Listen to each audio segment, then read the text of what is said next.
भाजपा की नीयत साफ नहीं थी, इसलिए 2023 में इस बिल को जो है एप्लीकेबल नहीं किया गया, लागू नहीं किया गया। महिला आरक्षण की आड़ में जो परिसीमन बिल लाने का जो खेल भाजपा ने रचा, उसको पूरी तरह से विपक्ष ने फेल कर दिया। जबकि महिला आरक्षण बिल 2023 में कानून बन चुका है, उसको दुनिया की कोई ताकत न गिरा सकती है, ना हिला सकती है, ना मिटा सकती है। लेकिन प्रधानमंत्री जी द्वारा देश की जनता को इस तरह से भ्रमित करना, देश की माताओं को, बहनों को इस तरह से भ्रमित करना, जो प्रेस कॉन्फ्रेंस है वो बहुत ज़रूरी है, चाहे हालात कैसे भी हों, मौसम कैसा भी हो, क्योंकि यह बात महिलाओं से जुड़ी हुई है। इसलिए हमको आप सबके साथ की ज़रूरत थी, इसलिए आपको यहाँ पर बुलाया गया ताकि कांग्रेस पार्टी अपनी बात आपके सामने रख सके और आपके माध्यम से पूरे देश को ये बात हम पहुँचा सके, पूरे झारखंड को हम ये बात पहुँचा सके कि किस प्रकार से कांग्रेस के खिलाफ दुष्प्रचार चलाया जाता है। जैसा कि आप सब जानते ही होंगे कि चुनाव के बीच में जब बंगाल और तमिलनाडु का चुनाव चल रहा है, उसके बीच में अचानक से प्रधानमंत्री मोदी द्वारा विशेष सत्र बुलाया जाता है संसद का।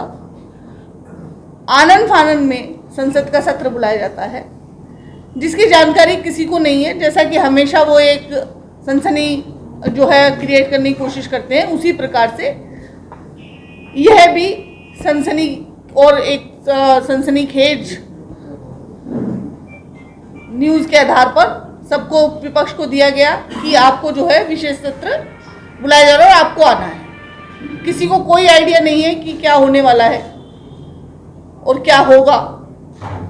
और अचानक से 16 अप्रैल को महिला विधेयक बिल को नोटिफाइड किया जाता है, अधिसूचित किया जाता है। जो बिल 2023 में पारित हो गया था और पूरे विपक्ष ने खुले बाहों से भाजपा का साथ देते हुए महिला आरक्षण बिल को पास करवाया था।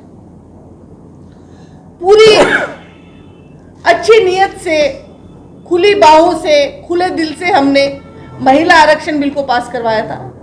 चूंकि भाजपा की नीयत साफ नहीं थी, इसलिए 2023 में इस बिल को जो है एप्लीकेबल नहीं किया गया, लागू नहीं किया गया। कांग्रेस ने कहा कि आप इस बिल को लागू करो, आज ही लागू करो। पूरा विपक्ष आपके साथ खड़ा हुआ है, लेकिन ना उनकी नीयत थी लागू करने की, ना उनकी नीयत आज है लागू करने की। बिल के साथ तमाम शर्तें उन्होंने लगा के और इस बिल को जो है एक ख्वाब जो है वो बनाकर छोड़ दिया कि जो कब पूरा होगा महिलाओं का, उसका कुछ पता नहीं। अगर मोदी जी के मन में महिलाओं के प्रति इतना ही सम्मान होता तो महिलाओं की किसी भी बात पर शर्तें नहीं लगाई जाती। जब महिलाओं को अधिकार देने की बात हो तो उस पर शर्तें नहीं लगाई जाती। लेकिन खैर 30 महीने बाद ही सही उसको नोटिफाइड किया गया और अगले दिन परिसीमन बिल को लाया गया और उस पर वोटिंग हुई, जिसमें पूरे विपक्ष ने उसके खिलाफ वोट किया। और महिला आरक्षण की आड़ में जो परिसीमन बिल लाने का जो खेल भाजपा ने रचा, उसको पूरी तरह से विपक्ष ने फेल कर दिया। और उस बिल को गिराने के बाद फौरन जो है मोदी जी ने अपने दिल की बात, मन की बात जो है वो, जैसा कि वो 8:30 बजे बोलते हैं, उन्होंने टीवी के माध्यम से पूरे देश को जो है संबोधित किया और उसमें विपक्ष को कसूरवार ठहराते हुए पूरे देश को भ्रमित किया कि विपक्ष ने महिला आरक्षण बिल गिरा दिया। जबकि महिला आरक्षण बिल 2023 में कानून बन चुका है, उसको दुनिया की कोई ताकत न गिरा सकती है, ना हिला सकती है, ना मिटा सकती है। लेकिन प्रधानमंत्री जी द्वारा देश की जनता को इस तरह से भ्रमित करना, देश की माताओं को, बहनों को इस तरह से भ्रमित करना कि कांग्रेस ने महिला आरक्षण बिल गिरा दिया, ये बहुत ही मेरी नज़र में बहुत एक ऐसी चीज़ है जो प्रधानमंत्री जी को नहीं करनी चाहिए थी उनके पद की गरिमा के हिसाब से। क्योंकि जो कानून बन चुका है उसको कोई गिरा नहीं सकता है। वो बिल पेश हुआ ही नहीं। जो बिल पेश हुआ वो परिसीमन बिल था और परिसीमन बिल को महिला आरक्षण बिल की आड़ में लाया जा रहा था, बिना किसी विचार विमर्श के, बिना किसी मीटिंग के, बिना किसी राय के, बिना किसी से बात किए हुए, बिना कोई जो है केंद्रीय समिति की मीटिंग किए हुए। कभी भी परिसीमन का कोई भी बिल लाया जाए तो उस पर पूरा संसद की, जिसमें विपक्ष और सरकार की बैठकें होती हैं, बाकायदा व्यापक रूप से बहस होती है और पूरे दोनों की सहमति से परिसीमन बिल लाया जाता है। क्योंकि ये कोई एक छोटी मोटी कोई छोटा मोटा बिल नहीं होता, इसमें पूरे देश का राजनीतिक ढांचा जो है, राजनीतिक नक्शा तय होता है। और ये केवल और केवल अपनी मर्जी से परिसीमन लाना चाहते थे, जैसा कि इन्होंने जम्मू कश्मीर में सीटों का बंटवारा किया परिसीमन करके। उसमें केवल जम्मू को सीटें दी गई, कश्मीर को कम मिली। जहाँ पे इनकी सरकार आती है, जहाँ पे इनका बहुमत है, वहाँ पे ज़्यादा सीट कर दी गई, जहाँ पे बहुमत नहीं है वहाँ पे कम कर दी गई। यही बिल्कुल जो है आसाम में दोहराया गया। तो विपक्ष का कहना यह है कि अगर आपको परिसीमन बिल लेकर आना है तो उसमें पूरे विपक्ष की सहमति होनी चाहिए, सबका आपस में बैठकर बात करना इस पे जरूरी है, सोच समझ के ये बिल लाया जाए।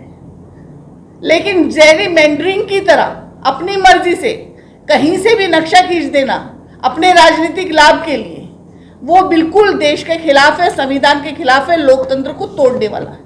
तो यहाँ पर यह बात तो बिल्कुल साफ हो जाती है कि विपक्ष ने कोई महिला आरक्षण बिल नहीं गिराया।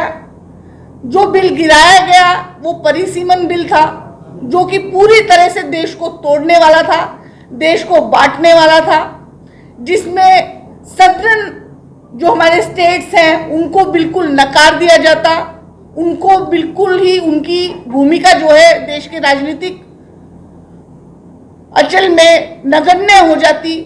जो हमारे 7 सिस्टर्स हैं, जो हमारी ईस्ट के जो हैं, उनको बिल्कुल जो है उनका हक जो है उनको नहीं मिलता। इसी तरीके से गोवा है, गोवा में 2 सीट है, वो सीट 1 हो जाती। तमाम इस तरह से जहाँ पे इनको जो है बहुमत नहीं है, वहाँ पे बिल्कुल पूरी तरह से उनको जो है राजनीतिक लाभ के लिए उनको बिल्कुल उनके हकों से वंचित कर दिया जाता। ऐसा भाजपा का प्लान था और वो प्लान पूरी तरह से कांग्रेस ने ध्वस्त कर दिया। किसी भी इस देश के नागरिक को उसके हक से वंचित किया जाए। दूसरी बात, इन्होंने हमारे बारे में ये कहा कि हम महिला विरोधी हैं। तो इस बात का जवाब मैं आप सबके माध्यम से ये देना चाहती हूँ कि आज से नहीं, जब से कांग्रेस अस्तित्व में है, जब से हम आज़ादी की लड़ाई लड़ रहे हैं, तब से कांग्रेस महिलाओं के अधिकारों के लिए लड़ रही है। वो केवल कांग्रेस पार्टी है जिसने महिलाओं को अधिकार दिए। एनी बेसेंट से लेकर और आज सोनिया गांधी तक तमाम हमने ऐसी महिलाएं दी, ऐसी पावरफुल और ऐसी सशक्त महिलाएं इस देश को दी, जिसमें इंदिरा गांधी का नाम सबसे पहले आता है, जो विश्व की, केवल देश की नहीं, विश्व की एक बहुत सशक्त महिला नेता के तौर पर सामने आई, जो कि देश की पहली प्रधानमंत्री थी और विश्व की दूसरी प्रधानमंत्री थी। तो हमें ये पाठ ना पढ़ाया जाए कि हम महिला विरोधी हैं। जब मोतीलाल नेहरू कांग्रेस के अध्यक्ष थे, उस समय वो एक प्रस्ताव लेकर आए थे जिसमें महिलाओं को बराबरी का अधिकार देने की बात की गई थी। उन्होंने कांग्रेस कमेटी में ये प्रस्ताव रखा था। वहां से ये शुरू हुआ हमारा महिला सशक्तिकरण। उसके बाद लगातार राजीव गांधी जी ने पंचायती राज में, नगर पालिका में महिलाओं को आरक्षण देकर ये साबित किया, वो भी 5 साल तक उस पर बहस चली थी। ये साबित किया कि हम महिला सशक्तिकरण के हक में हैं और महिला सशक्तिकरण करना चाहते हैं। हम बार बार बिल लेकर आए, 1996 में लेकर आए, उसके बाद लगातार बिल लेकर आए, और जब 2010 में बिल को पारित नहीं करने दिया गया क्योंकि हमारे पास पूर्ण बहुमत नहीं था और महिला बिल पास नहीं हो पाया, उसका हमें सख्त अफसोस है। जब भाजपा की सरकार आई 2014 में, तो 2017 में सोनिया गांधी जी ने मोदी जी को पत्र लिखकर कहा कि आपके पास इस समय प्रचंड बहुमत है, आप महिला बिल बिना किसी विरोध के ला सकते हैं, ये महिलाओं के लिए बहुत लाभकारी होगा, क्योंकि हम इसके लिए बहुत सालों से प्रयास कर रहे हैं और देश की महिलाएं इसका बहुत इंतजार कर रही हैं। तो मेरा आपसे निवेदन है कि आप महिला बिल लेकर आइए, चूंकि आपके पास पूर्ण बहुमत है, ये बिल फौरन पास हो जाएगा और देश की महिलाओं को उनका अधिकार दे दीजिए। लेकिन मोदी सरकार की कान पर जूं तक नहीं रही है। उसके बाद 2018 में राहुल गांधी जी ने पत्र लिखा, ये पत्र, ये राहुल गांधी जी ने पत्र लिखा कि मैं जो हूं, मैं आपसे निवेदन करता हूं कि आप, क्योंकि आपके पास प्रचंड बहुमत है और 32 लाख हस्ताक्षरों के साथ, इस लेटर के साथ 32 लाख हस्ताक्षरों के साथ आपसे यह निवेदन करता हूं कि आप जो है महिला आरक्षण बिल लेकर आइए और उसको पास करवाइए। विपक्ष आपके साथ खड़ा हुआ है, इस देश की महिलाओं को उनका हक दीजिए। चूंकि उस समय इसका कोई राजनीतिक लाभ भाजपा को नहीं दिख रहा था, तो उन्होंने इस बात पर गौर नहीं किया और वो ये बिल नहीं लेकर आए। 2023 में अचानक से बिल लाया गया, हालांकि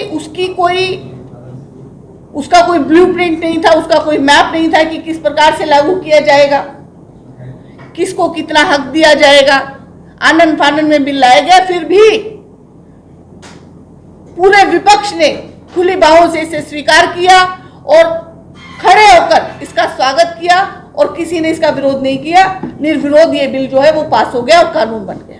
उसके बावजूद आज कांग्रेस को ये कहा जा रहा है कि आप महिला विरोधी हैं। हम ये पूछना चाहते हैं कि महिला विरोधी वो है जो आपको बार बार पत्र लिखकर ये सूचित कर रहे हैं कि आप महिला आरक्षण बिल लेकर आइए, जो पंचायती राज में महिला आरक्षण बिल लेकर आए, जो लगातार महिला आरक्षण बिल लाने की कोशिश कर रहे थे, या वो है जिनके 100 से भी ज्यादा सांसद और विधायक महिला क्राइम में दोषी है, जो मणिपुर में जब महिलाओं को निर्वस्त्र घुमाया जाता है और आप उस पर एक बयान तक अपना जारी नहीं करते। आज 60,000 महिलाएं और बच्चे विस्थापित हो चुके हैं, उनके बारे में आपने क्या एक्शन लिया, आपने क्या किया उन महिलाओं और बच्चों के लिए?